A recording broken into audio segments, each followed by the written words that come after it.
Hello, everybody. Thank you. That designer showcase was something else. And thank you for sticking out with us, even though we ended up a little bit delayed here. So without further ado, this is the Petticoats and Parasocial Relationships panel, where we're going to talk about the types of parasocial relationships you can find in the fashion community and how to manage those so that it's healthy for both you and the other people in that relationship. And to start off, I'd like to go around and let everybody introduce themselves. We're going to start with Hashi, and then we're going to go in a clockwise. Well, we'll finish the top row, and then we'll do the second row. So Hashi, Jaded, then Christian, then Samantha, then Amber. So. Okay. Hi, everyone. I'm Hashi. I'm a kawaii illustrator and fashion designer, and I became a VTuber last year, just about a year ago. My pronouns are he, him as well. Hi everyone, I'm Jaded Island. I am a kawaii writer and now author. My pronouns are she, they. You can call me Jaded Island or Jade, either is okay with me.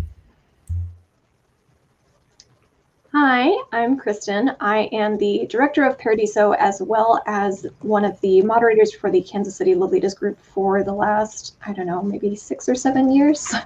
My pronouns are she, her. I'm Samantha Ray. I'm a fashion designer. I've been in the industry for 20 years.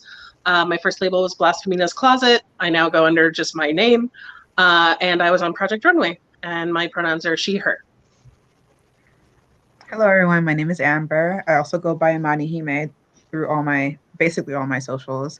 I am one of the admins for the New York City Lolita community, as well as the Black Lolita community. And I also mainly work in events for panels and different things like that. My pronouns are she, her as well.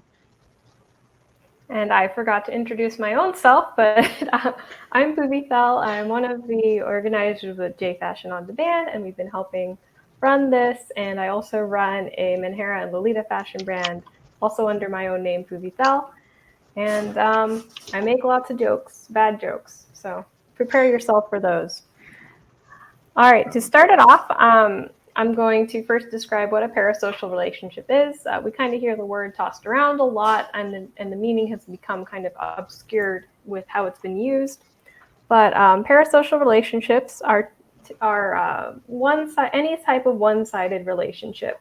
So it's not just with people who are large and famous. It can be with just like a person, like a bartender or a therapist, where one person gets more invested in that relationship than the other. And parasocial relationships have been around for a long time, but they started being documented by academics in the 50s with the rise of TV.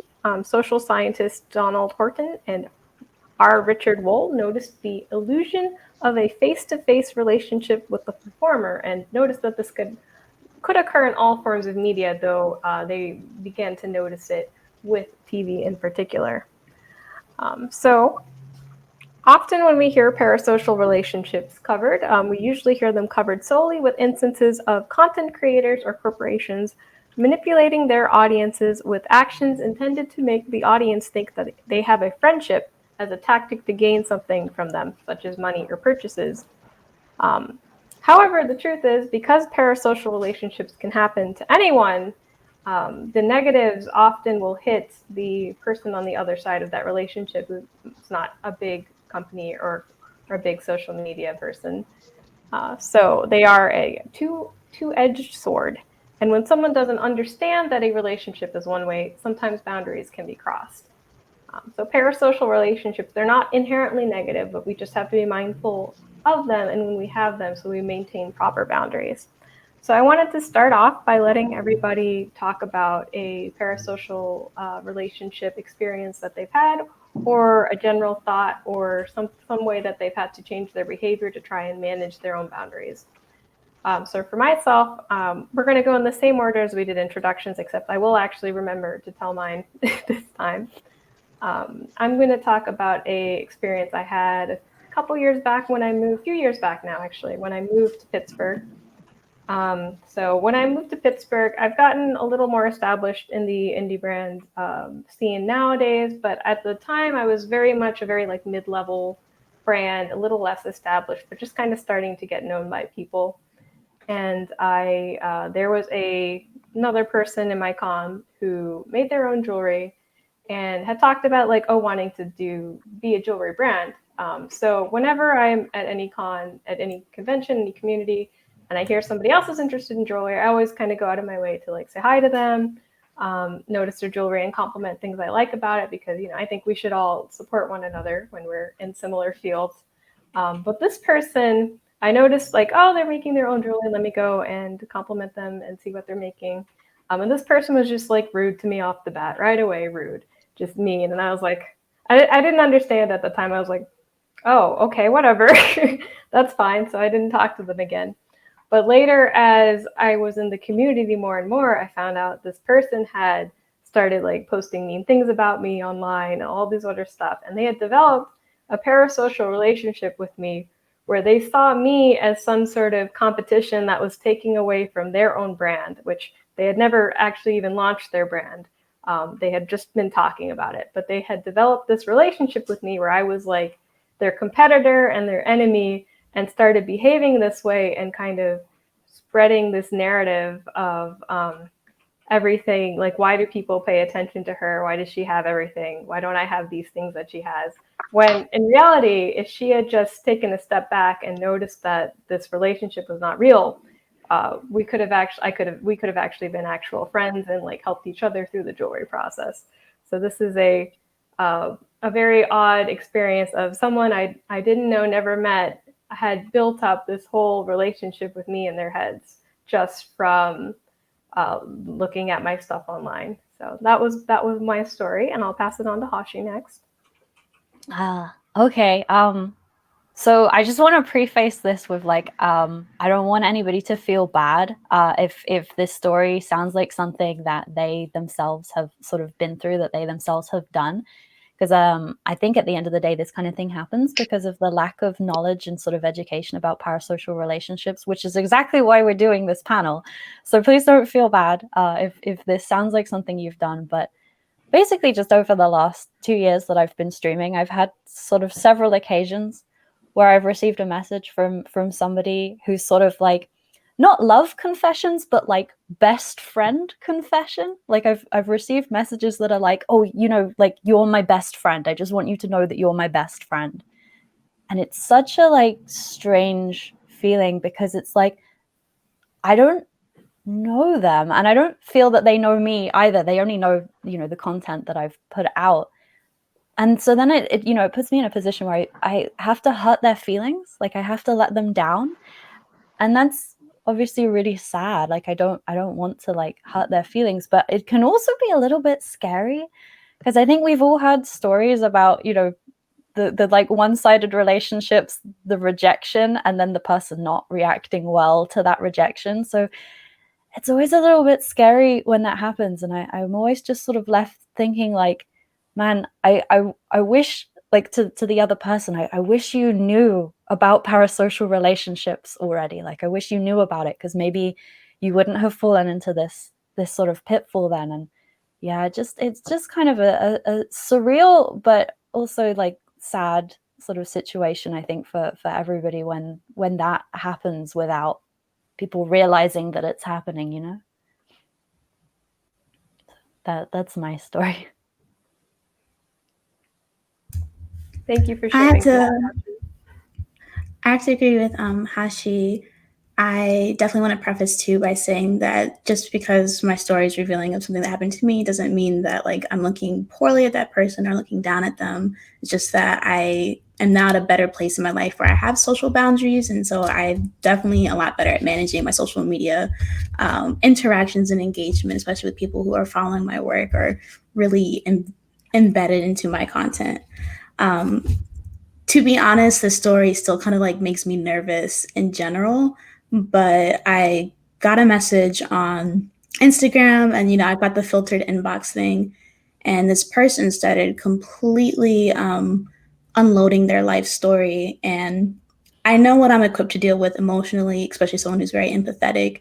And as they were unloading their story, and it was very personal and also very triggering to my own personal circumstances, they had come to me with the idea that they could unload to me and share their personal state of mind in a way that, like, as if I was their therapist. And I don't have that relationship with anybody. I'm not anybody's therapist. If anything, I probably would need a therapist. So I don't have the credentials to be anybody's social media therapist. And I did my best in the time to manage that situation. And I tried to redirect as best as I could and let them know that I'm just one person on social media, and that there are people who are better equipped to help them with their circumstances and to listen to them fully and be receptive to what their personal needs were. And it was a very overwhelming situation, and it was very nerve-wracking because in the space of that message, they were mentioning things that happened to them that were also very personally triggering to me. From that experience, I have gotten a lot better at establishing social media boundaries. And so I'm in a better place now, but that was definitely an instance where someone had really assumed that from the nature of my content and how vulnerable and open my stuff is, they could approach me with their own very, very long-winded story and personal circumstances immediately, as if we'd had an established repertoire or relationship. And we didn't. I didn't know this person at all. They completely overwhelmed me and surprised me all at once. And it was a lot. But yeah, that's my story. I'm passing on the mic. Thank you for sharing that, Jaded. I'm sorry you had to have that experience. So on my side, I think that with the roles that I've taken on, both as a moderator and the director of this event, people have a certain expectation for the way that you ought to interact with them. And they also seem to correlate any actions that are taken from your position as your own personal stance or your own personal decision. And so many times those decisions are made without outsiders necessarily knowing the context. So to be more specific, as a moderator, there have been multiple times that the mod team has made the decision to ban someone from the community for bad behavior, but that's interpreted as, oh, well, Kristen just doesn't like that person, or Kristen hates so-and-so, or, they only want certain people in their group. And that's from someone who doesn't know necessarily what the situation was. And as a moderator, you're not always in a position to say, well, this person did this naughty behavior and that's why they're being, booted. And in a lot of cases, it's much safer and wiser to just say, we're not going to talk about it. This is the decision that was made. This is where we stand now. And it's unfortunate that you can't always share your side of that story and, help people understand we are also people and we are making the best decisions that we can, not just for ourselves, but also for the community as a whole. And I feel so many times that in those roles, you almost have to sacrifice your own personal boundaries and your own needs in order to serve this community in a way that makes them feel like they're being heard. And that can get really overwhelming really fast. There have been multiple occasions that, myself and my staff have been blamed because certain people weren't able to get tickets for things, or that certain vendors or whatever were chosen over others simply because we like them or didn't like them on a personal level. And so many times it's just a matter of who actually meets the credentials and who is reliable. And it has nothing to do with, cliquish behavior or anything like that. So I've had a lot of those experiences in my time. And I think there's also the misconception that as a moderator or an event organizer that you're everybody's friend. And if you're not everybody's friend, if you need to take time for yourself to back away, or maybe you aren't able to be as social with everyone at a meetup or something, that somehow that's you, not fulfilling your role or being mean in some way, when in the reality, I'm actually a really shy person. A lot of the roles that I'm currently in are things that sort of happened by happenstance, like there needed to be a leader, and so I just stepped into that role. It wasn't necessarily like I want to lead this thing and be an e-personality. It just kind of, is something I stepped into because it had to happen.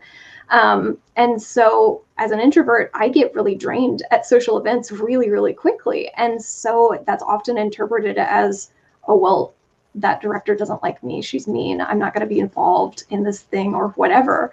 And again, it's hard to clarify those things and not break that personal boundary. So it puts people in a really awkward position, I think. Yeah, thank you for sharing that, Kristen. And I've heard from other community moderators very similar stories where people don't understand that the moderator relationship is separate from the personal relationship. Your turn, Samantha. So mine is kind of weirdly layered just because I have been in the industry as long as I have been, and was like in kind of the infancy of J fashion in the US, and the infancy of the internet. So when I got started, there really wasn't social media. There was Yahoo chat boards, there was AOL, and there was LiveJournal. So almost all of my promotion was word of mouth or posting on LiveJournal or posting on Yahoo chat boards. And so a lot of people had this idea of what I was or what I looked like, because there weren't a lot of photos online at the time, since you had to have a digital camera to do it or take good photos and scan them in. So people had this kind of idea of the thing that I was. And a lot of them, weirdly, assumed I was white. So there was this kind of avatar, like mental avatar that they had created for me in their minds or whatever. And so once they met me in person, it was different. There was this disconnect. So if I was interacting with them online, I was this thing. And then if I was interacting with them in person, it was different. So then when I started doing conventions and people were seeing me in person and they're like, oh, she's like us, you know, she's into this weird thing that's new. It was that friendship thing. And so a lot of people would be like, oh, do you remember me from such and such convention? And I was like, I don't. And so it would hurt them that I didn't remember them because we were part of this club together. And then there came a point in my business where I actually had to take my phone number off of my business card because somebody took my business card and started texting me all of her problems for like a year. And I kept trying to gently say, like, I'm sorry you're going through that. I don't know what to say to you. And she's the reason I do not put my phone number on my business cards, which is unfortunate. And I think that was probably like 2006. And around the same time I did, and I'm gonna preface this by saying too, sometimes people don't know social cues. I absolutely understand that. We are also people, so it's okay that we are expressing frustration, but there is a person that I met around that time who will email me and doesn't have the tools to understand that I'm a business and not her friend. And I feel like if I tell her that we can't interact in that way, it will do something to her. And being kind of like almost held hostage by that feeling of not wanting to hurt someone that you're not actually in some sort of relationship with is very tough. And lastly, just being on reality TV, like the people will come up and they'll be like, we rooted for you, we yelled at the screen, we did this, whatever. And they'll touch you like you know each other. And it's kind of scary to just be like, they know me, but I don't know them, and now they're touching me. So I know that was like a lot of things, but it all kind of like was part of the same journey. So. No, we appreciate that, especially since, you know, you've been around a lot longer than most of us here. So you've been able to see a lot more range of those experiences. And you touched on something we're going to talk about a little more later, which is how minorities, especially Black and Indigenous people, that can play into a lot of how negatively they are treated in parasocial relationships and the expectations put upon them more so than other groups. But we'll let Amber finish off with her story. Okay, so I would say that a lot of my experiences are very similar, especially to Kristen and Samantha, being in the community for a very long time. I will say that my experience may be different, which I'm sure we're going to get into later as far as the differences, whether it be, the racial differences or whatever the case may be. Um, I have been in the community since about 2007 or so. Um, so to people like Samantha, I'm still a baby. But for others, um, other people may have seen me around for a while. And starting out in the community, um, I kind of took on a moderator mode very early on because at that time, as far as the New York City there were like a very small select people. Of course, New York City now, along with like places like LA, like the communities are way bigger than they were back now compared to like 2008. But at that time, I was also about 19 years old. So of course, being on the internet, I carried myself a certain way. I know some people like Hello Abra might remember how I used to be when I was a teenager. And so I had a very tough exterior, both on the internet and in person. And one of the things as far as the local community that I had to experience is that, especially when it came to problematic people within the community, I usually stepped up as kind of like a protective mother hen. And because I was already kind of like rough city girl, I guess, um, people often kind of like relied on me to really get on other people when they were doing wrong, or if they felt threatened in a certain way. And so with that, I've always had like a series of different just experiences with different people, whether it's, people usually saw me as this mother hen type of person, or as a moderator or as an administrator, they saw me on a pedestal because of this position that I was acting in. When we all know that as mods and administrators, we're really just like filtering through spam accounts and dealing with people who are causing trouble from time to time. There's really nothing much to it besides that. But of course, like people have different perceptions of these positions. And so because of my personality, and then also it in due part, it's also because I am Black, that I've had a range of different experiences from different people as far as just like perceptions, as far as um their approaches towards me, especially when they would try to connect with me as far as friends. And For the most part, I had to learn very early on to really discern the type of relationships that people were seeking from me. And from there, I had to really be firm as far as my own personal boundaries, kind of having like different hierarchies as to, who were like, actually my personal friends, who were more my acquaintances and things like that. And it's also hard for me, like how Samantha was talking about that, as an administrator, and I was very social back then. Now I'm not so much anymore because I went to college and everything. I was meeting so many people that used to visit New York because, of course, we're a tourist central, and I'm never good at names. Like unless you're like directly in the community, and I used to see you at every meetup or every other meetup. There's a lot of times where, after a while, I could not keep track of everybody's names. And so there are ways of me kind of like, um, learning how to navigate those spaces, making sure that, if I'm in the mood to talk, that I try to be courteous and things like that. And I'll recognize faces first, but then sometimes, of course, I don't recognize every face.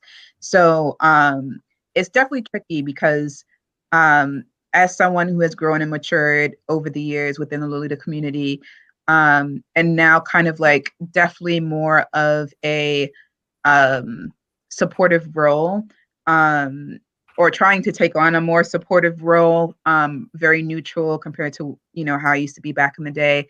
And as a professional as well, because from Lolita doing meetups and doing different events, I eventually got into event planning, event coordinating professionally in real life. And so trying to, you know, um, trying to navigate being a community member and being social with everybody, but then also in the times that need it, for me having to act as a professional. And not a lot of people see, you know, when those boundaries are turned on and turned off. And then, you know, what ends up happening is often rumors, you know, just common things like scalping and all this other stuff, when, you know, not everybody sees the behind the scenes, especially when it comes to things like events, or how mod teams have kind of like a policy in how they make decisions and things like that. So I think that's just kind of like the general. If there's more personal testimonies, I'll definitely talk about that later. But those are usually my common experiences and how I tend to kind of like navigate around them.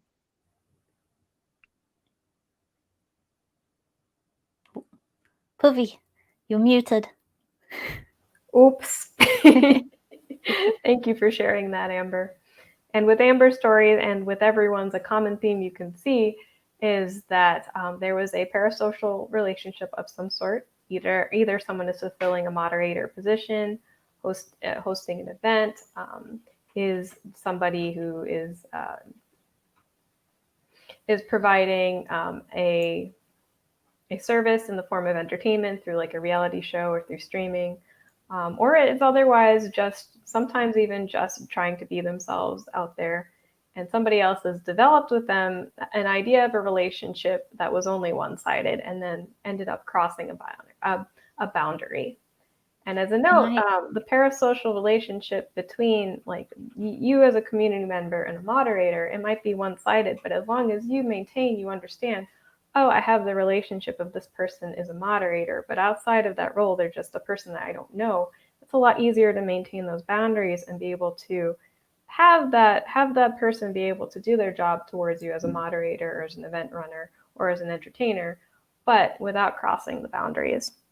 If I can add to that as well, I sure feel like can. a common thread in everybody's stories just now is like these situations where people see a face of you, like one side of you, whether that be your job role or the face that you're putting out in public or at conventions and stuff like that. And then they've filled in the rest from their own mind. And that's why they think that, you know, they have that relationship with you, because they believe they see a whole person, but actually a good percentage of that is not the person that you're speaking to. Yes, 100%. So on to the discussion portion. So the first point I have here is to note again, parasocial relationships don't just happen with people who are famous, rich, or conventionally attractive. And they can happen when people mistake someone's job or their role as an act of friendship often. Did any of you guys want to touch on either of those topics? I mean, this is actually kind of a weird one. I've had a part-time job at Fluvog so that I can fill my closet with shoes. And because my store did the customer service chat, we ended up getting just a lot of really nice regulars. But sometimes people would start emailing us, like if they liked talking with us on the chat, or they would start calling us at the store just to talk because we were friends now. And that was strange. I also had a little bit of that kind of in, like, I'd say probably a couple years before my rebrand, I would get that where people would, I don't know, it was strange. But it was about the work. And then like, there was that twist where someone would be like, we're friends now. I don't know. I will say I noticed a little bit of that from the Lolita community when you were first on Runway, and then I was in Atlanta, so some of the people did actually know you and were like, oh, I'm excited to see my actual friend. But then there were also a lot of people who were like, oh, we've known about her forever, and we're clearly in the in-group with her, and look how cool that is. And I was like, are you though? And hilariously, like I sort of thought that was going to happen. And Like if they're in Atlanta, I'm probably friends with them, so they're telling the truth. But like, I don't know. I had a little of the runway bleed through into the flu vlog too, which was like I actually had someone come to the store because they saw me in the window and they wanted to be able to buy shoes from me and then would come visit me. And like,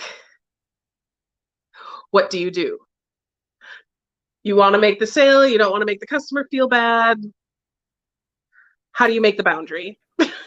I really like the wording that you used earlier, Samantha, of feeling held hostage, kind of between your like obligations and desire to be friendliness and not hurt the other person's feelings versus, you know, your boundaries are being crossed. Absolutely. It really sucks because it's like your paycheck is on the line at the same time. So you have to choose between your professionalism and then also your personal safety and well-being, which is the worst decision to make. Absolutely. Yeah, that especially sucks. Being in a service field, even though, like, I mean, retail is a service job. I think for me, I think especially when I've done particularly like Lolita events, I've always had to kind of create distance a lot of the times because you know, there's a difference between like say if you're hosting a tea party at a place that is already established to be a tea place where you're not building the event, there's no real programming, if you get what I mean, compared to an event that you would have to build and you're trying to create a program and run on schedule, and there's like a time limit to what you can do. And then of course, you know, social anxiety and things like that, and just general anxiety of being involved as far as, especially when it comes to things that have a back end or back of house type work, along with you having to kind of be front of house as well. So in the past, I will say like one of the examples, in 2014, I had a tea party with Misako Aoki in New York, and it was a very last minute event where I had maybe about 3 weeks to plan it. And it was during Fashion Week. It was also Valentine's Day weekend. It was crazy. And so a lot of the work that I would do, like if I was to typically do like an ILD meetup or something, I usually give myself at least 3 months to plan out. So doing something like this with a Japanese guest was basically me working on steroids. And unfortunately, this is not the first time that this has happened. I usually get into these weird situations where if we do have foreign guests and I end up being involved with planning and coordinating the event, I'm often getting into it. The shortest I've ever had was maybe a week before the actual event date. So, you know, it's event planning on steroids.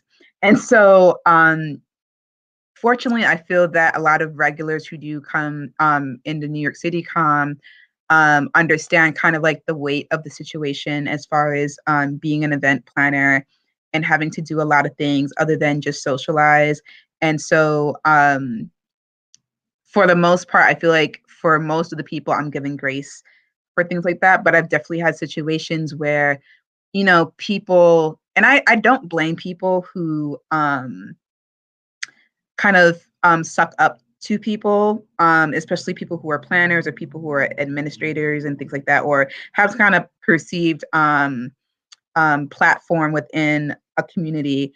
And I don't come in a place as far as demeaning people who would naturally try to social climb. I just tend to like disregard them when it comes to me doing actual real work. And then in normal situations, I would just keep a boundary without it being kind of like me harshly cutting somebody off. But in the middle of an event, for example, you know, I'll have a lot of people trying to socialize, and it becomes eventually very hard to tell them, like, you know, I can't speak right now, or sometimes you can't speak at all during an event. You're doing so many things and wearing so many hats, and then people take it personally. I've definitely had situations where especially with that first party where, you know, a lot of people, I don't want to say a lot of people because CGL is just kind of like whatever. I personally haven't been on CGL for most of my Lolita career, but you know, obviously you get to hear things later on down the line, and so you know, you hear from others as far as like complaints and things about how you conducted yourself and all these other things. Um, and the best that I could really do is just um, prioritize why I'm there.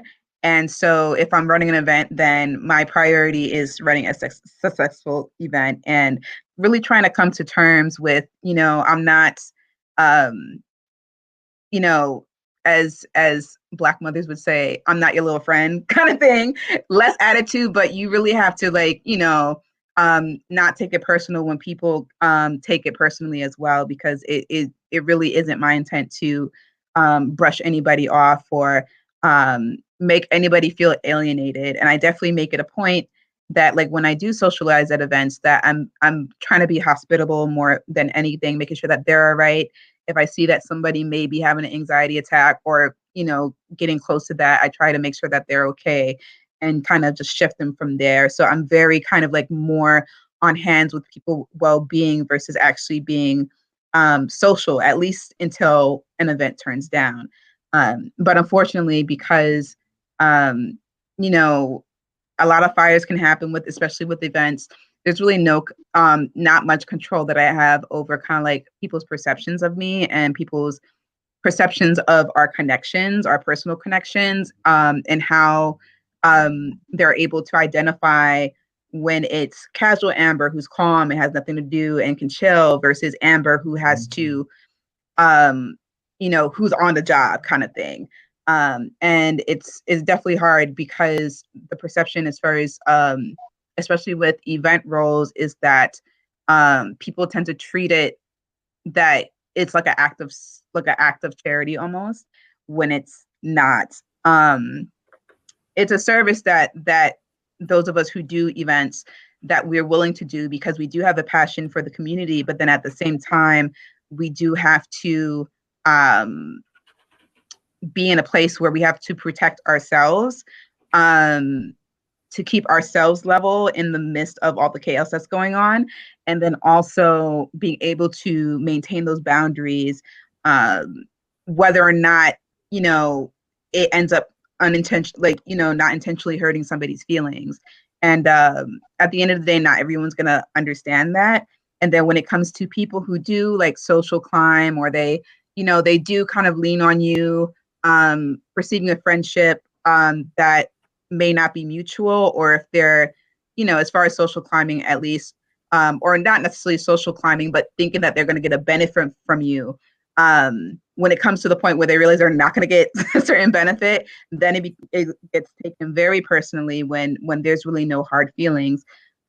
So there's just a lot of complexities within that, you know, event planners always have to kind of navigate. And it's not something that, you know, we could ever necessarily escape from or like um, develop a standard, because people will come and go in the community and whatnot. And it comes down to kind of like how we, um, you know, have to roll that off our backs, and then also kind of hope that everyone else in the community has the level head to really understand the complexity of things when it comes to events and, you know, constructing something for the community. It's really like you can't win, because on the one hand, you know, when you're just trying to do your job and you're not in a space to like be friendly because you're busy, you're working, you've got a lot of stress on your shoulders, you're perceived as being not friendly enough. But then Right. if you're being friendly as part of your job, then it's perceived as an invitation to a personal relationship. So like you can't win either way. You're being accused of not being friendly, or you're being too friendly, I guess. And it's like, how do you navigate this? Right. And, you know, it comes to a point where sometimes you just have to switch, right? Because you can normally be friendly and be super sweet. But then when it comes time for you to really kind of just like lay that wall or that fence down, then all at once it's like you're a completely different person. And, you know, like we discussed before, it becomes For some people, it becomes very personal. So yeah, there really is no winning unless, you know, obviously if the person is an actual friend and they see a certain action that you made in the wrong light or in the wrong way, you can always just follow up with them and kind of like squash that. But when it comes to kind of like, you know, the community as a general, where more people are more acquaintances, you know, or like you're related by association, not really by an actual relationship or an actual established connection outside of the fashion, you really can't do much with it, because what are you really going to say that's going to convince them otherwise, right? And you definitely don't want to press yourself to try to convince people of something that you're not necessarily guilty of. Yeah, and from a live streaming perspective as well, that thing that you just said about the switch, that can be really difficult, because while I'm live streaming, you know, I'm trying to create this particular kind of content, and in my case, I'm trying to create this healing, this calming sort of vibe, where, you know, I want everybody to feel like, you know, that friendliness, that gentleness, that softness. And this is again why I feel like it's so important that people have that understanding in the first place about parasocial relationships and about like where the boundaries are, and you know, that this is like you're watching a show, or like, you know, you're the customer, or whatever the relationship is. Because then, you know, I can end up in those situations where, you know, usually I'm like, oh, you know, I love you guys, like, oh, it's great to be here, I hope you're all feeling well. But then when somebody crosses that boundary and they push it and they push it and they push it, and you have to do that switch, in the terms of my live stream, for me to suddenly go from like, oh, I hope everybody's feeling great, to don't do that, that is not okay, it's like jarring for like everybody. Like, I feel like I've been forced to like destroy that vibe that I've been, you know, working hard to create. And it's I guess it's like feelings can get hurt on both sides, because on the one hand, that the person who sort of crossed that boundary is going to feel very personally sort of slighted by that rejection, but I also feel personally slighted by the fact that I've been made to sort of interrupt my content creation, to have to sort of point out that boundary to them, like to have to make that switch while I'm streaming is a difficult one as well. And part of that, I wish that people knew beforehand. Like, I wish it was just an understood thing by all parties going into that relationship, is like, you know, I do express like happiness, gratefulness for them to be there. And I, you know, sometimes the word friend gets thrown around, and sometimes, you know, I will say like, I love you guys to my audience. And I do, but not in a like personal, intimate relationship sense, in a like, thank you guys so much for being here and supporting me and allowing me to do the thing that I want to do sort of sense. I'm not intending to mislead anybody. I am expressing a genuine feeling, but if that understanding isn't there, then it can be easily misunderstood. And yeah, I like when it comes to live streaming, I don't know when to do that switch. That's something I'm still sort of trying to learn, like how and when to do that switch without making everybody feel uncomfortable. Mm-hmm. So I'm going to give Jaded, Samantha, and Christian a moment if you'd like to comment on this topic. And then when you guys are done, I will move on to the next topic. I mean, it's this weird thing, kind of. There was something I was thinking about when I was trying to come up with examples of just like how you need to be on. If you are your brand, you are your product. The thing you're making is your product, but you are also your product.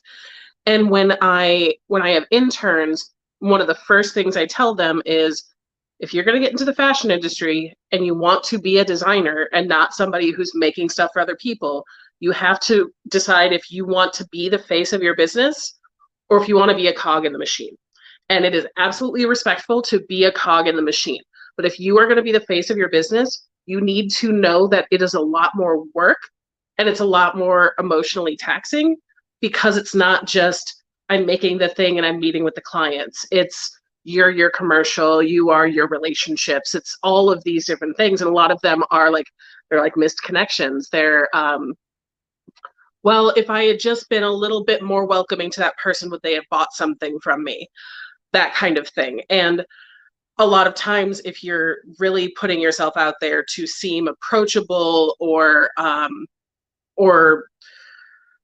the thing that they want to buy from, you run the risk also of them misinterpreting it. And it's almost like dating. It's the idea of leading somebody on. Like, they can get mad that you led them on. And I've had clients do that before, where like, well, I thought we had such a good connection. Why are you charging me so much? And I was like, because this is my hourly. And they're like, well, I feel like I've been bait and switched. And I'm like, we're not friends. I'm glad you had a nice time talking with me during the consultation, but I'm providing a service. I'm not going to charge you less because we're getting along. And it also makes me think of the idea that people get to know you while they're viewing you and consuming you, and then also forget people around you, your friends, your family, your fellow designers or influencers, etc., are people, and that you can have relationships with them without having a relationship with you. And one of the things, there was an experience I had that was actually like kind of scary. When I was, so the show was maybe about halfway done, and I had one fan on Twitter who was probably someone who would have stormed the Capitol. That type, which really surprised me because I am a Black goth. And he would talk about how talented I was, but also how I just was as like a person, as a woman, like how wholesome I was, how other women should be like me, while then putting down my castmates and saying really cruel things, like not quite death threats, but similar. And the idea that somebody would like watching somebody on TV for a handful of episodes and create this sort of antagonistic relationship with another person on the show, that was a very scary time for me. Luckily, I blocked him, but it's really hard to ride that line of, I'm just trying to do my job. And yes, I do genuinely enjoy you, my fans, you, my customers. I appreciate you. I have absolutely become friends with tons of customers, but I don't want you to buy something from me in the hopes that we will then become friends, because I feel like that's not fair. Right. Yeah. And then in situations like that, it's like, I think being in, these online based communities, we're so, there's a caution of being doxxed and things like that, right? So that's one fear that I think is very much a common fear, right? But then when you come from the perspective of being, somebody who has been on TV and has been viewed by God knows how many people around the world, and then you're this new face, and essentially you become this new target. We've seen examples, especially when it comes to celebrities and stuff like that. And then also, I mean, we don't have any celebrities per se within the Lolita community, but people who have large followings, how certain situations end up being very scary because people will pop up out of nowhere, and then you have to, like, you're suddenly charged with de-escalating a situation, not knowing if it's going to possibly result in physical harm, whether it's just online harassment or if it's an incident in real life where you really have to think quick, and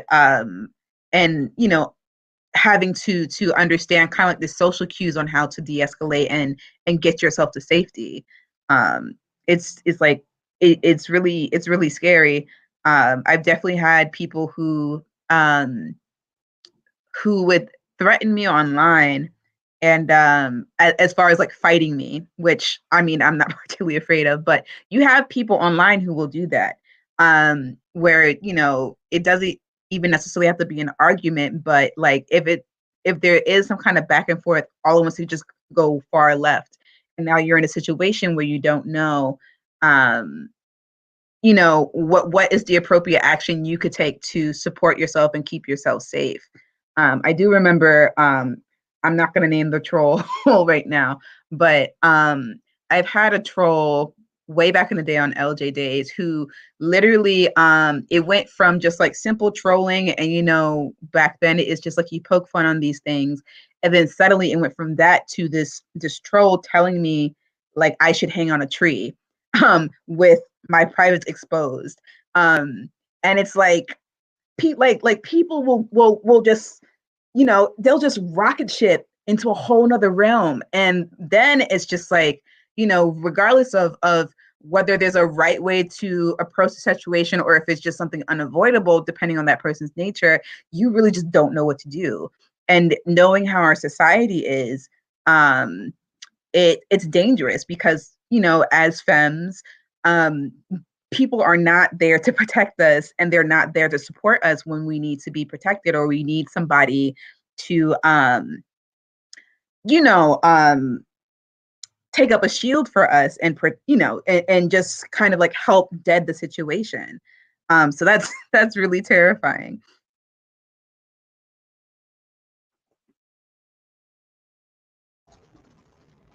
So I think that particularly in the Lolita community, since so much of the community is female-based, there are a lot of these sorts of issues that I think are more driven towards women, especially in terms of like the social clique sort of situation. I think that a lot of people who are dubbed as female by society are led to believe that there's always this sort of mean girls dynamic that's just playing in the background all the time.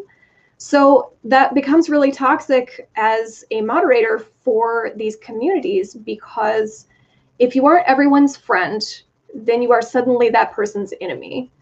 You're suddenly that person's competition, and they need to drag you down in some way, or they need to call you out in some way, et cetera, and so forth.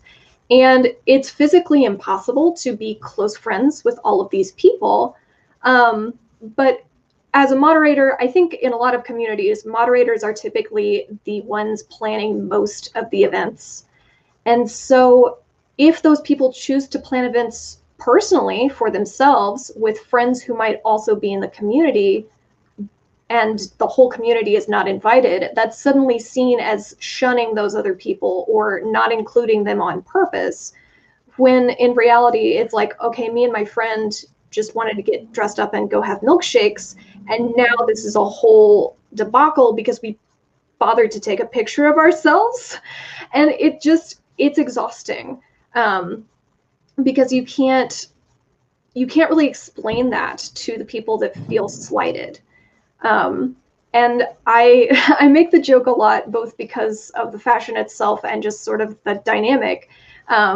But those of you who have seen some of the Marie Antoinette movies or know about, the history of her, there's this whole part in her life where she's having this crisis because there are these aunts in her family that do not want her to speak to Madame du Barry, who is the king's mistress, for moral reasons.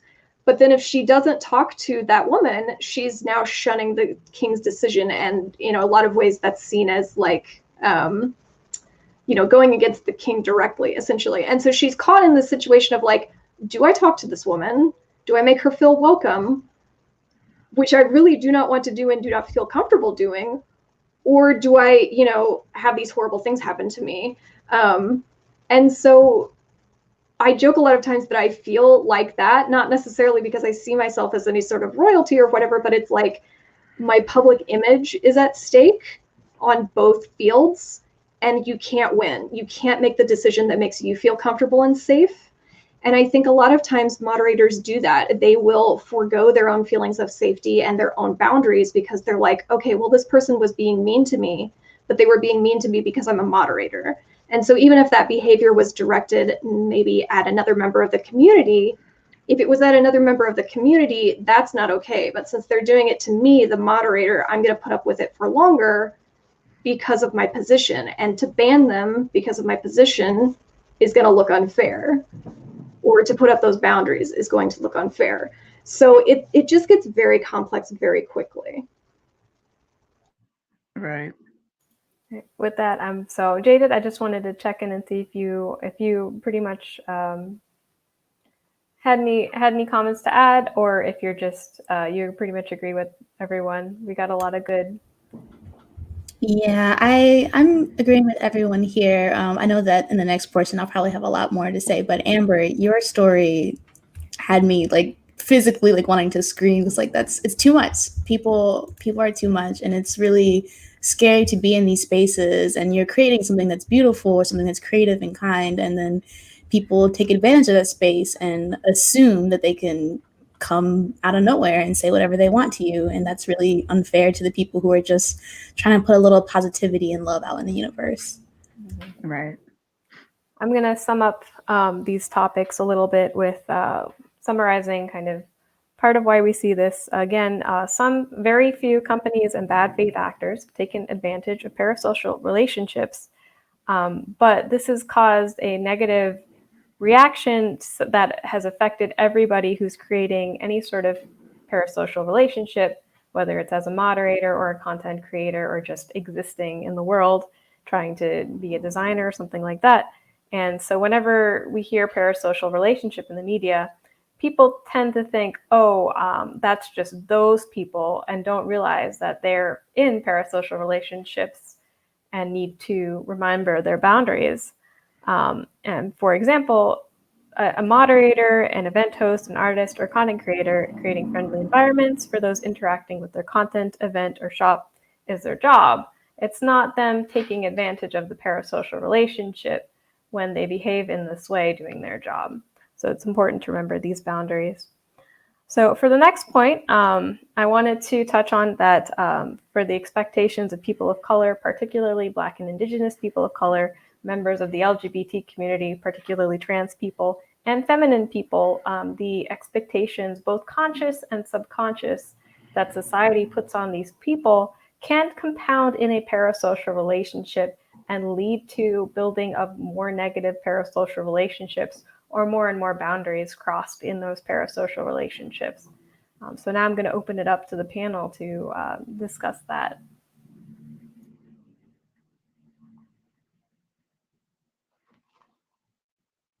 Go ahead, Amber. I'm trying to like figure out how to start that off. I think one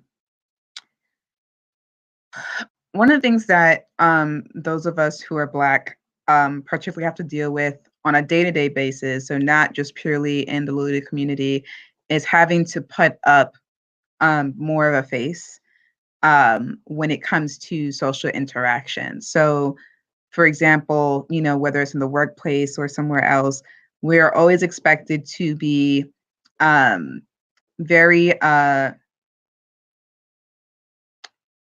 overly enthusiastic in a positive way to make other people as comfortable as possible. There's this, there's often this kind of notion where we can't kind of like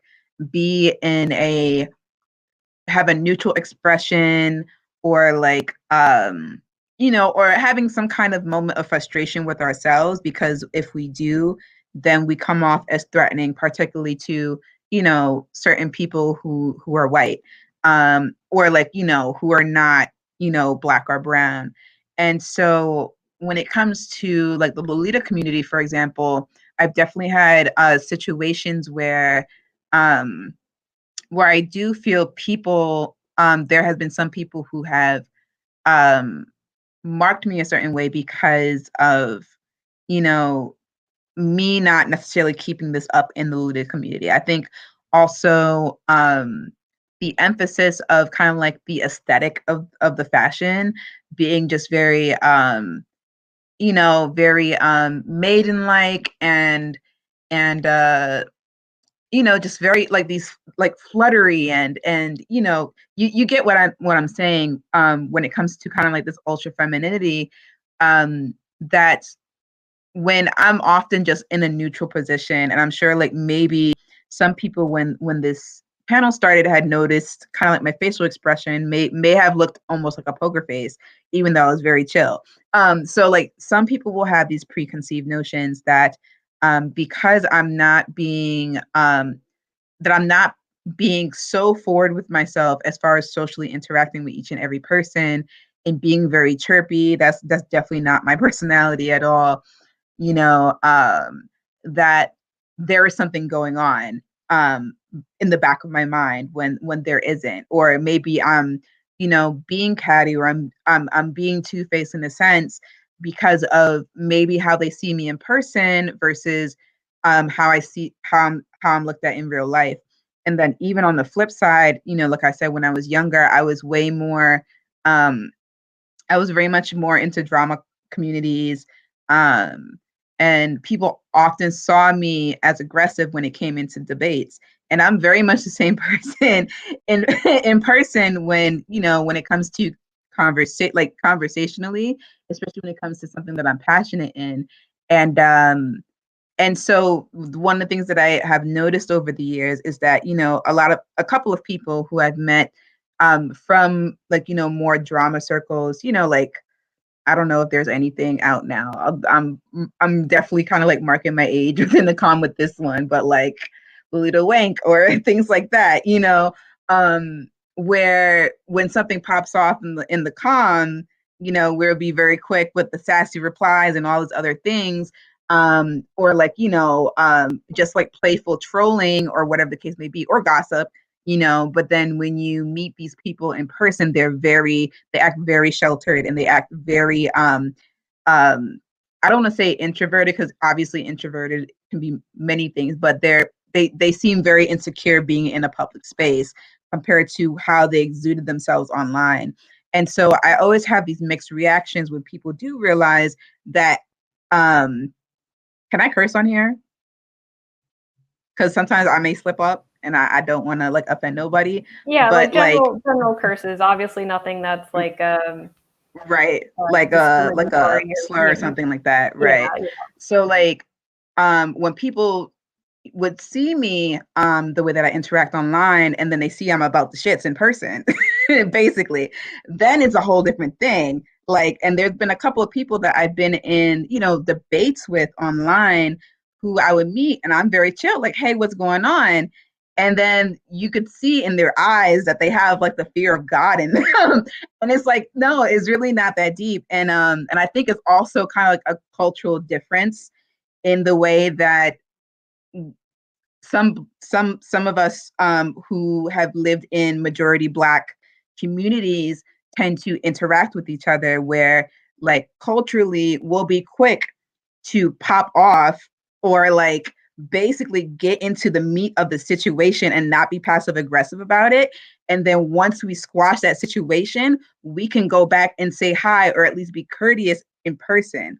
But what I notice is that like, with the rest of the general community, there tends to be a lot of more passive aggressiveness because people are afraid to really say how they feel. And so a lot of these cultural clashes happen, and then it ends up defining people, especially Black people, how they are. And then you get the whole, this person's unapproachable because they decided to, get into this issue and um, trying to bring it up and things like that. So there's definitely different kinds of interactions and complexities within relationships with like people like Black Lolitas and with the rest of the community, because if we talk about something that impacts us, whether it's political or like, there's so much going on that impacts Black and Brown people so much, not to discredit like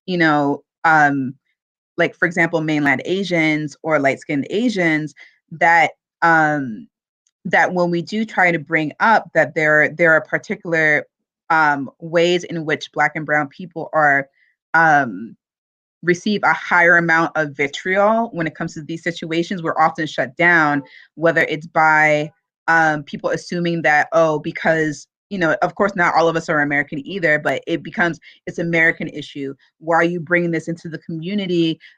Because people want the escapism in Lolita, but when it comes to the actual social interaction and having kind of like this relationship aspect, they expect you to keep up with the facade of being maiden-like and at peace, what their interpretation of how your face should look when you're at peace, versus understanding and respecting that we all have different ways of showing out, not showing out, but expressing ourselves in you know, happy situations and neutral situations. And it becomes, you know, it can become a problem. That's why, you know, unfortunately, we do have to have spaces like the BLC where we're able to talk about some of these situations that otherwise we can't really approach, because the that parasocial complex where, for Black Lolitas in particular, they're either often shut down for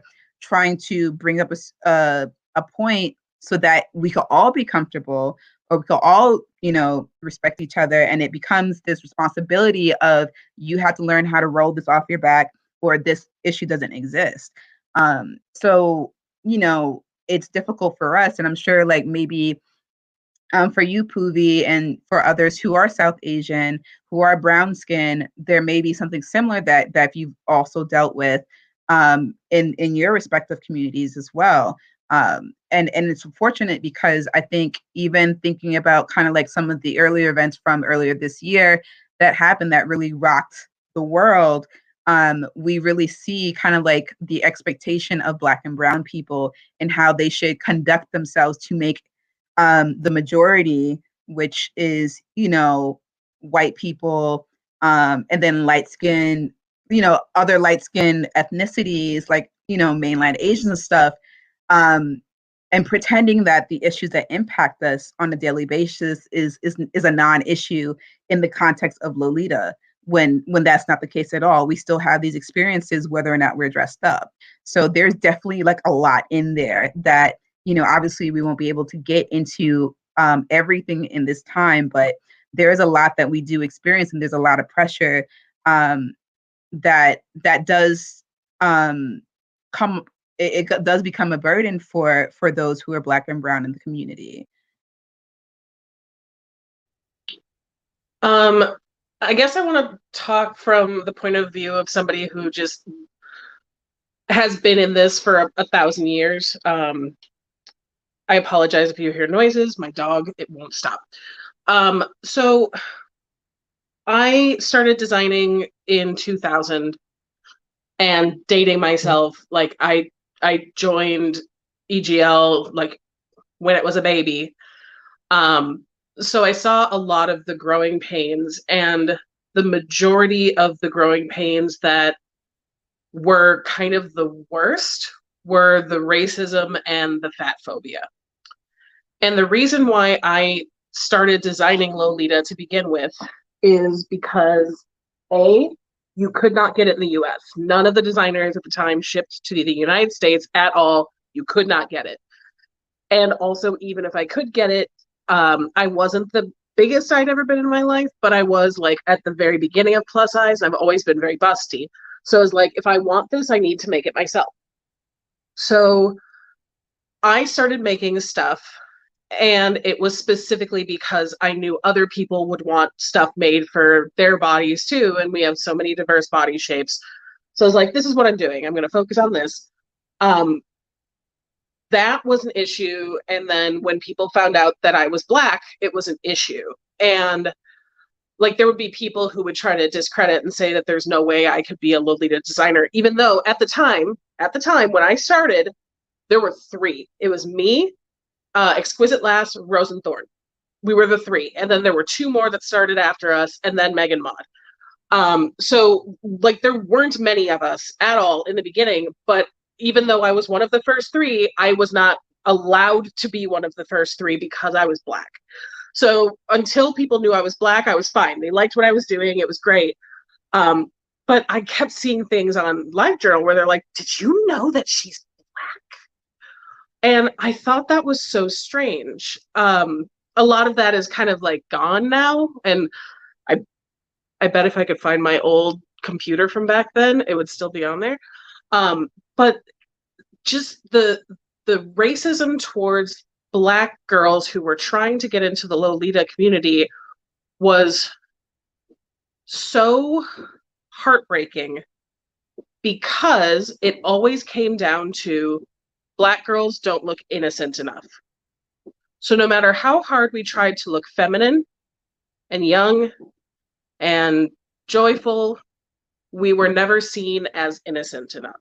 And I always thought it was so strange because it was this style that was from Japan. And I was like, do all of these white girls think that they're honorary Japanese? Like, what is this? What is this weird disconnect that we are experiencing? And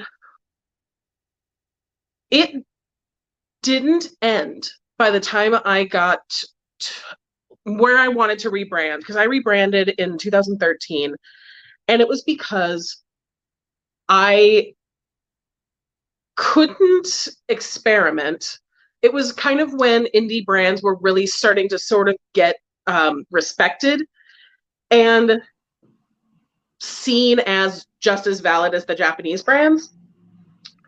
But if you were a Western indie brand, you couldn't try new things. Because if you did, they're like, you're not following the rules of Japan. And a couple of years later, after I rebranded, I noticed that there were so many indie brands that you couldn't stop them experimenting. And everyone was just like, oh, it's so cool how this brand is innovating and this brand is innovating. Or a Japanese brand would do something I did. And I'm just like, this is why I stopped designing Lolita. But it was always so frustrating to see that just insidious racism of Black girls are not innocent enough to be Lolita. And then one day it was just kind of gone. And so, yes, there's still, of course, that like thread of racism in kind of all subculture fashion, but I don't see that anymore, which is, it gives me a lot of hope. But also having been, doing runway shows and conventions and stuff, having to be extra sweet and extra just like girl next door, that's just kind of like who I became. And like my dad really raised me to be very assertive. And if I were to get frustrated backstage at a runway show, people would say I was yelling at them. If I was talking to them like this, where I'm like, that's not going to work. You need to do this. And it's time sensitive. Please go do it right now. They would say, she's being a bitch and she is yelling at me. And I'm like, I am not yelling at you. I have never yelled. What are you saying? I'm not even raising my voice, right? I'm not even raising my voice. I am being stern because I'm the director. I am not yelling. And so then I would get this reputation like, oh, she's so mean backstage. She yells at you. And I'm like, so when I ended up getting onto runway, the castmates that those of you who have done panels with me know I do not like to talk about. Draw your own conclusions about who they were. There are two of them. Yes. I wanted to put a stop to the way they were treating me and the way they were treating my friends. But I remember going back to my room, and my roommates were Kenya, Ayana, and Amy. And one of them said, why don't you stick up for yourself?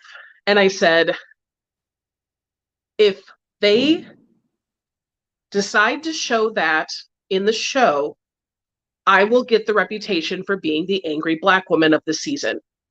And I can't do that. I've seen it happen before on this show. And they can be completely reasonable, but they will be painted in the light of the angry Black woman. And I can't do that to myself.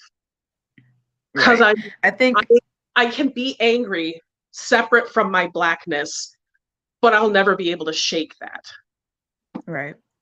I think also, like, with your experience being on Project Runway, if anyone has actually seen the season, there was that particular episode about y'all having to use recyclable like trash to do a challenge. And you could see that they hyper focused on her when she was in the middle of having an asthma attack. Like she needed air. She could have been in the hospital, but that was a video point. And this is what, and it, this will happen in reality TV in general. But when it comes to, especially Black femmes in particular, they will hyper focus on these things, highlighting some kind of weakness. Yeah, it was, and the thing is, like, I feel like so just so you guys know, like, it's not scripted. Like, I know that a thing like The Bachelor is scripted, but Runway, it's not scripted. They literally just like film us doing whatever, but you can like tell what they're focusing on. And I'm like, I'm not playing this game. I'm just gonna be me, whatever.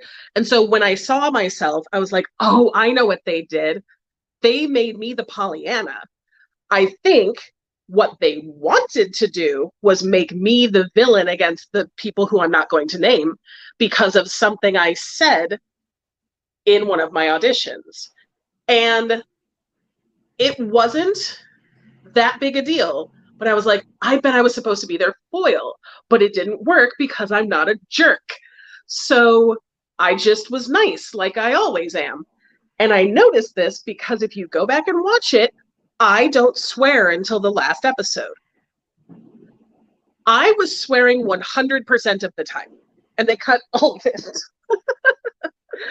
But I feel like if I had kind of like let my guard down and just been angry when I was angry, like I could have easily been the foil. And the fact that I had to work to not be the foil, like I wanted to melt down all the time.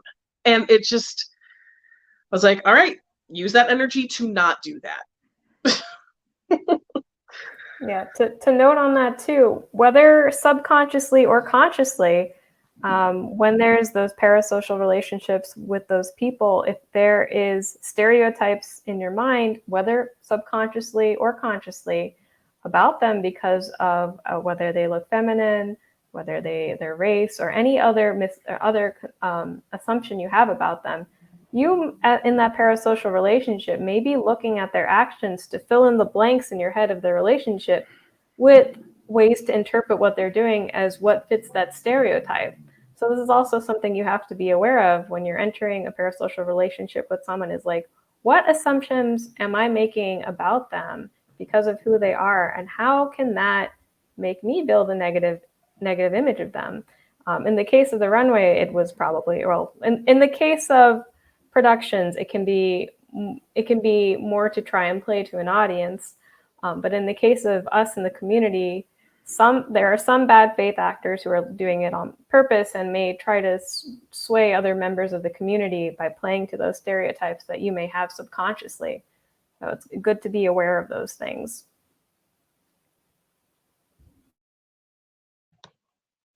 Jade. I was waiting.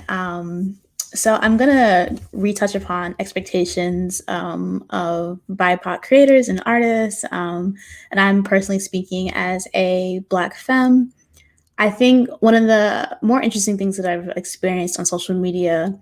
So if you don't know me, I'm a writer by day and night, and a lot of my content is really just writing. I explore storytelling in several different mediums, mostly writing, and I do that on my platform, on my blog. And during the summer of 2020, when things were politically not the greatest, to put that in a kind way, it was interesting to see how many people were upset with me for being vocal about Black issues on my platform. And I was absolutely disgusted because I'm sitting here like, I know I've been writing since, like, I don't know, 2011, probably later than that. And I talk about Black issues because I'm a Black woman writing about my experiences. And so maybe that's just my assumption that, like, you would know that when I'm writing as a Black femme. I can't write as a white girl because I'm not white. I'm a Black woman. And the people that would engage with me and that would message me on my platform, disgusted with me, disappointed, like, why are you writing about this? The plethora of slurs in my inbox, it's definitely during the summer 2020. And then at the same time, while I was being vocal, I was also putting in more advocacy work and more educational resources into the community to kind of expand our knowledge in the J fashion community about these issues and what we could do better as allies to help one another. And most importantly, being someone who is Black and queer, it is important to have these intersectional experiences and resources available. And while I was working and creating this content, at the same time, another expectation that I would constantly have the answers for every issue that happened politically or anything like worldwide. And it was honestly a struggle because, yes, I am knowledgeable, but I'm not going to know everything and be available because while, yes, I am writing or creating these resources, I'm also Black and experiencing it in real time. So while I'm experiencing the great turmoil and trauma of what was going on in the world, I'm also trying to be an ally and advocate at the same time and balancing that while having people who are negative about my being vocal versus people who are demanding that I be more vocal and demanding my resources and energy. It was honestly, I would say like the summer 2020 was one of the worst parts of it because I went from someone who was just regularly writing about Black issues and like my experiences to having a whole bunch of people out of nowhere start engaging with that content and having expectations only being a month into my content, to be honest. Like they weren't here from the beginning, so it's like it was very confusing and overwhelming and it was a struggle. And whenever I write on issues that are intersectional, like being Black and queer or Black mental health, there are a lot of people who want to separate those two things, people who dismiss those intersections and treat it poorly or take advantage of the fact that being vulnerable or providing these educational resources means that I'm going to be professor something something on social media. And I'm not. I'm not the brightest bulb in the box. I know just about as much as anybody who can use Google and check the news every now and again. I try my best to create things, but I'm not perfect. And the expectations that I needed to be and be a perfect advocate and ally was honestly horrendous and scary because when you're trying to do good work and then people are treating you poorly because you're not doing enough or you're doing too much, there was no winning. Right. I definitely agree with that because last summer I was trying to do a lot as far as some kind of advocacy as well, just because it like there was just a never ending feeling of hopelessness as far as just like whether you're not able-bodied to march or whatever the case may be, or like just seeing how historically things have played out. It was extremely taxing, and last year was definitely something that I'm sure no one has seen in their lifetime, aside from those who were around during the 60s and the 50s when it used to be very active politically as well. And it was just like daily traumas. There was always something happening every day. And then recognizing, and I admire people so much about, keeping up with being an ally and being very informative and things like that. I definitely felt a lot of pressure to keep up because it was very it was taking a serious toll on my mental and emotional health. And like even now, like I feel heavy guilt when it came to like API month and with last month as well, because and then on top of what was happening to API back in February, March, because I think as a Black person too, we see this all the time. And then we're seeing, so while like other groups, whether it's based on gender and identity or whether it's, other ethnic groups, it's still like secondhand trauma to us just because we've like our ethnic group has dealt with it so much. And I don't want to like go too deep into it because I know that Hoshi also has to talk as well about their experience, but like I'm sorry, his experience.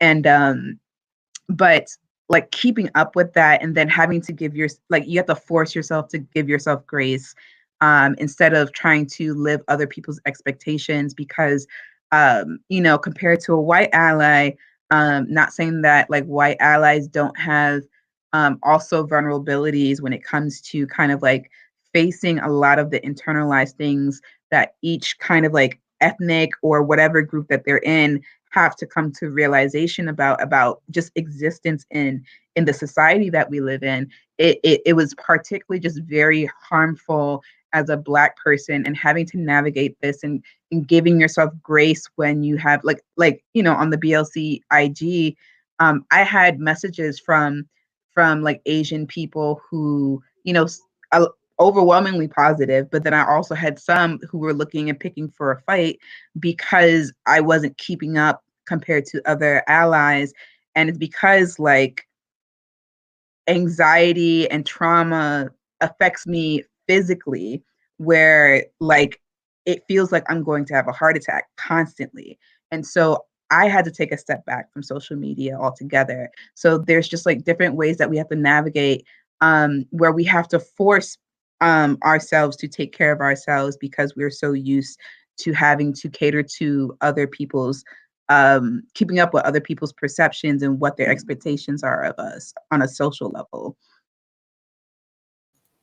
Yeah, that I will say, like, it was a very weird situation watching, kind of like, for me as an Asian American, when that situation all happened, a weird sense of like brown people kind of being excluded, but then also people picking on Black people for some reason. And I was like, well, okay, well, the Black people still have to deal with it a lot more. We shouldn't really be infighting. It was very, very, very interesting. And my racial experience in a general sense can be very mixed, because some people assume that I'm Black and try to treat me like that. Some people know I'm Asian and try to treat me like a model minority. And then some people just like subconsciously are like, oh, well, at least you're not Black. And it's like this whole thing that I'll leave over there. But in the fashion community in particular, I thankfully mostly had a very, very good time, minus very early on when I joined the fashion, that the tail end of what Samantha Ray was talking about, when people were very loud and vocal about how dark skins don't match pastel. Like, this was a thing that at the time, 2011, when I joined, like 45% of the community actually believed that. Like, that was a thing that was acceptable to say. But aside from that, particularly because the Black fashion community has been looking out for me at events and meets and everything, is thank all of y'all. They've seen like, oh, there's that poor brown girl by herself. She can come sit with us. I will say I haven't had to deal with too much, thanks to other people who have had to deal with more than me. Well, and I'm going to let Hashi talk for a little bit, and then we're going to segue into the last standing points, and hopefully end not running over too much. So go ahead, Hashi. Yeah, so I come from a LGBT sort of perspective here, and I also want to just say like what Amber said about like because of the personal sort of trauma of what's happening to the group that you are a part of.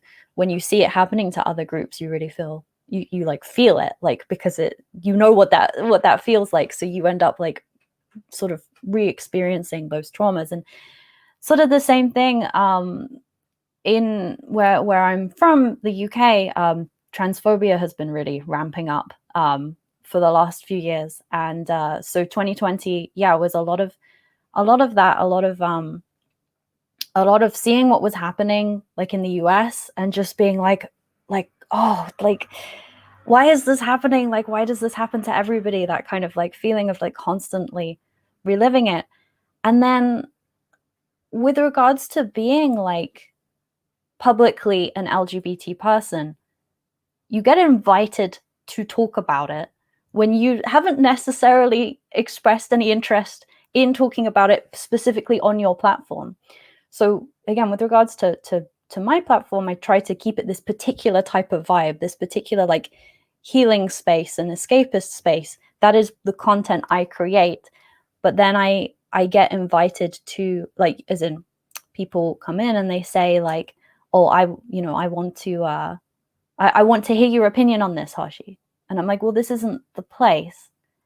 And I think that ends up coming down to the parasocial thing again, where it's like, you would ask a friend, you would be like, hey, friend, I know you're part of this group that's being affected by this thing. Can you tell me like how you're feeling about it? But like, I am not that. I am a content creator trying to sort of run a show, as it were. And because I make it very, very clear, my stream environment is a safe space for all minority groups, but I particularly, because it directly relates to me, I particularly have it clearly written that it's LGBTQIA safe space. And I get asked a lot, just straight up, people come in and they're like, so are you trans or what? So are you a lesbian? And stuff like that. And it's like, well, I mean, would you just ask a stranger that? I mean, some people would. Some people don't have that boundary in any context. But again, with the parasocial relationship thing, I feel like because I'm putting myself out there, they feel like they can ask these very, very personal questions to me about, my identity and how I relate to the world that I haven't invited them to ask about.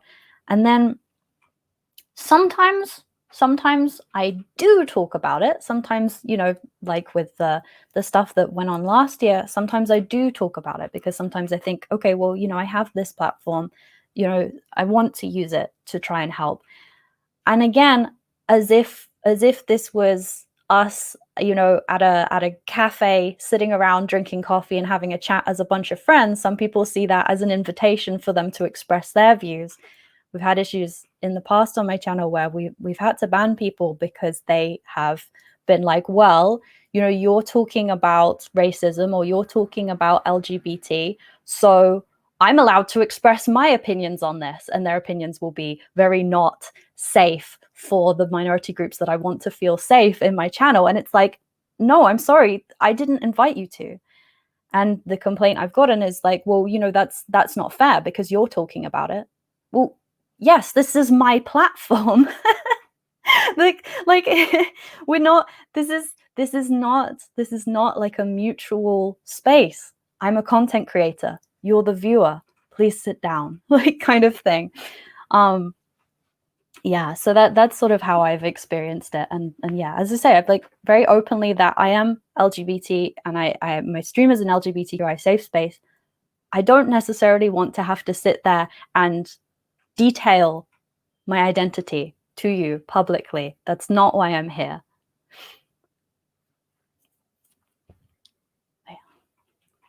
Thank you for sharing that, Hashi.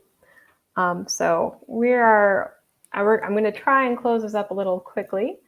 So I'm going to have everybody, starting with, I guess we'll start with Jaded, come back around to Hashi because you just spoke, and then I will close us off with a final statement, and then we can move to the fun panel that Hashi has for us next.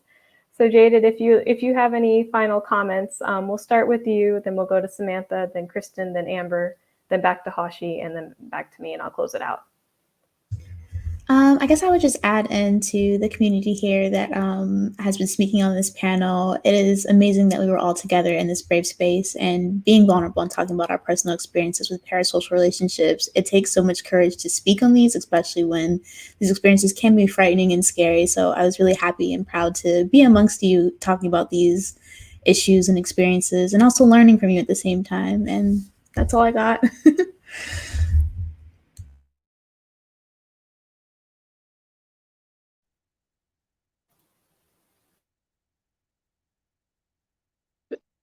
Who's next? Me? Me? You're next, sorry. Sorry, I thought I couldn't remember. I mean, really just like a small handful of things. Like this one thing is not really about parasocial relationships. It's more about just the uprising that happened. I live in Minneapolis. I've been here front row for the whole thing. If you are the type of person who likes donating, there are a lot of really great Minneapolis charities that are rebuilding parts of the city. Also, we're not on fire. We're fine. It's just there were certain things that were hurt. And like I live in North Minneapolis, the Black part of town. So there is a group called the Northside Funders Group, and they help with the community. They've helped with COVID relief and rebuilding stuff that got torched. And then as far as closing stuff, I think this is a panel that I didn't know I wanted to be on. And I almost wish there had been an opportunity to do more of this panel over the last year as people were kind of starting to find themselves in more parasocial relationships, as they like start consuming more YouTube, as they start listening to more podcasts. And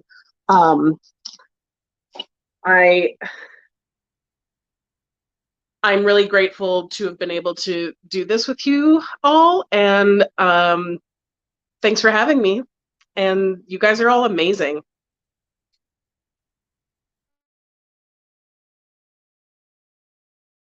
All right, Kristen, you're up next. So I just want to say that I'm so grateful to all of you for being here today and contributing all of your stories and your experiences with us. I know that reliving those is painful, and it's so important for people to know that these things are happening, have happened, and continue to happen, because I think that there are so many people who are involved in the fashion that they have had the lifestyle that leads them to believe that, you know, these sorts of issues are behind us, or that they're not really happening to the degree that they are. So it's so valuable to hear them. And I'm just so thankful to all of you for the emotional labor to share that. And I'm also so grateful to all of you for contributing to the community in the many ways that you do. It's such a more wonderful place because of all of you.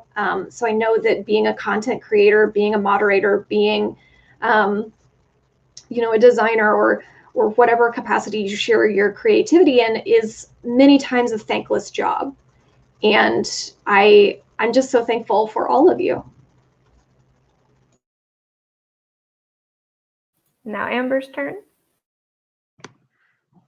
Well, it's definitely always a pleasure when I'm able to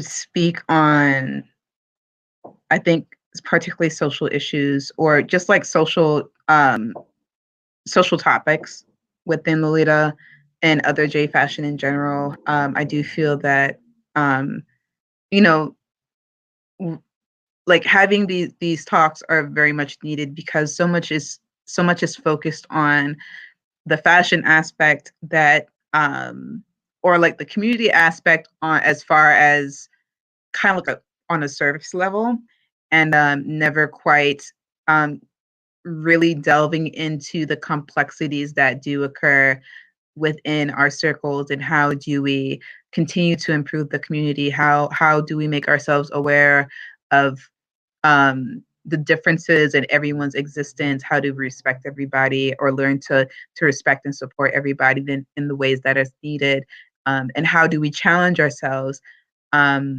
when I don't want to say when when we're inadequate, but like when there is definitely room for improvement in ourselves, and how we interact in the community, and how we interact with other people in general. I'm definitely grateful that you know, I think diversity talks are always kind of weird, because I mean, when topics do go on to kind of like diversity, whether it's kind of like identity and gender, and like sexuality, and then, you know, ethnicity and stuff like that, depending on how it's approached, that it comes off very weird, as kind of like, you know, trying to check a mark off. But when it comes to, you know, places like Purgatorio, or like whatever that we do as far as J Fashion on Demand, there's never that feeling that, you know, whenever we do discuss these things, it's very open, and it's comfortable, and it's respectful. And then even seeing everyone who's been commenting We appreciate you so much for joining in on the conversation and making very valid points, and understanding where we're coming from when it comes to just our unique experiences. And I hope that like this type of panel conversation continues, because it is definitely much needed, especially when it comes to the Lolita community and other J fashion communities making events and platforms that are strictly about the culture, that we need to really delve into the actual culture, and how society impacts the subculture itself. I'm sorry, like the fireworks sound like gunshots, and I'm just like, why Brooklyn, New York? But again, I appreciate you all, and I definitely look forward to just coming on again when I'm able to really have these discussions with everybody, and hopefully helping the community kind of improve in the ways that we interact with each other and care for each other. All right, back to Hashi, and then I'll close this out. Yeah, so to reiterate, it's a really good group that you've put together here, Pivi, of diverse people with lots of different experiences of like, interacting with the public, for lack of a better way of putting it. But as Samantha rightly pointed out, 2020 was a year that a lot of people entered more parasocial relationships for the first time than they were used to before. We saw it here on Twitch, a huge influx of new people coming in, new viewers and stuff like that. But even not relating to the pandemic, just in this day and age, you are in parasocial relationships. You can't not be. If you watch YouTubers, if you watch streamers, if you interact with any social media creator, you're in a parasocial relationship.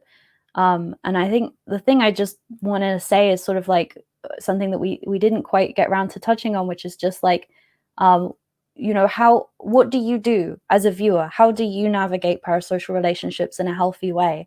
And really what I would advise, and I'm still figuring this out as I'm experiencing it, I'm still figuring out what the best advice is, but I think at the moment, the advice that I give is make friends with other community members surrounding the content creator. So for example, if there's a YouTuber that you really, really love, make friends with the other fans of that YouTuber, rather than trying to chase a friendship with that YouTuber, because realistically, that can't really happen. I'm not going to say it never happens, but I think it's very, very unhealthy to be chasing that relationship when you've got all these people around you that definitely have at least one shared interest with you, which is that you are a fan of that content creator. Make friends with them. Look around you and make friends with them. And then, have that more healthy boundary relationship with the content creator of, I am a fan of what you produce.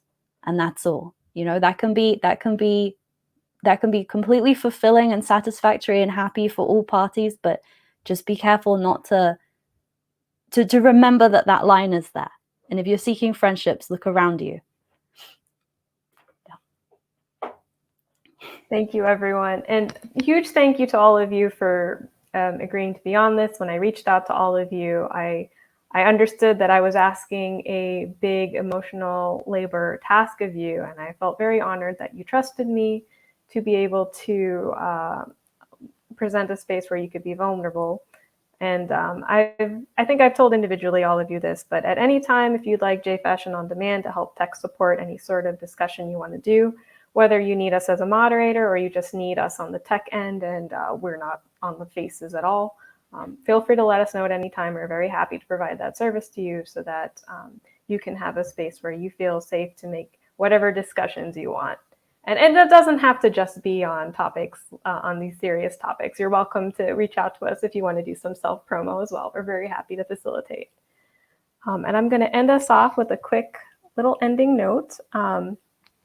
So remember, parasocial relationships, they're not all negative. You are allowed to get something out of a parasocial relationship and feel positive. Just remember that that relationship is one-sided.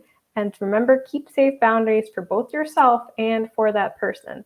So it's a reminder to yourself not to create a fake reality, but enjoy that atmosphere that that person has created for you.